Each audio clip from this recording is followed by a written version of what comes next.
Jeg hedder Lene Sonne, og jeg arbejder her hos Synergi med at tilbyde samtaler. Jeg er uddannet dybdeterapeut fra Dybdeterapeutisk Institut i Ebeltoft, og herudover er jeg kognitiv mentor, og jeg er også uddannet filosofisk coach. Og det vil sige, en rød tråd i alt det, som jeg tilbyder, det er samtaler, der går i dybden med tingene. Jeg kan også sagtens have en samtaleterapi, hvor vi forholdsvis hurtigt forsøger at finde en løsning på tingene, sådan en mere løsningsfokuseret terapi eller coaching.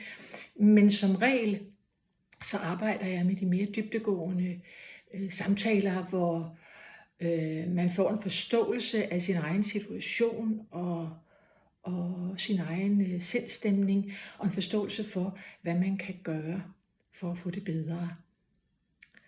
Jeg har siden 2009 interesseret mig for de mennesker, der er mere følsomme end gennemsnittet. Jeg interesserer mig selvfølgelig for alle mennesker, men det har især været de særligt sensitive mennesker, som har opsøgt mig og haft samtaler med mig gennem årene. I 2014 der skrev jeg sensitive børn, og i 2015 der skrev jeg sensitive unge sammen med psykolog Athena Delskov. Og i den anledning var jeg ude at holde en del foredrag, enten alene eller sammen med Athena, og det var meget spændende at være med til at udbrede den her nye viden, som oprindeligt stammede fra USA, men siden har forskningen bredt sig til mange andre lande i verden, og den udvikles jo hele tiden, altså forskningen om særligt sensitive mennesker.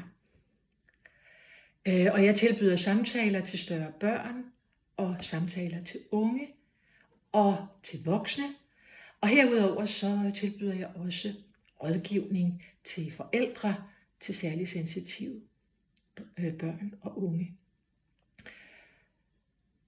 I mine samtaler kan jeg godt inddrage de drømme, som man har, hvis man har lyst til det, fordi drømmene er jo utrolig unikke. Der er ikke to drømme, der er ikke to mennesker, der drømmer de samme drømme. De er simpelthen produceret fra det enkelte menneskes kreative indre. Og derfor er det også mennesket, som har drømmen, der kender svarene på, hvad drømmen betyder. Og i drømmene er der også, udover at beskrive, hvad det er, man går og bøvler med for øjeblikket, så er der også løsninger indpakket i drømmesprog, og de løsninger kan vi så prøve at finde frem til sammen.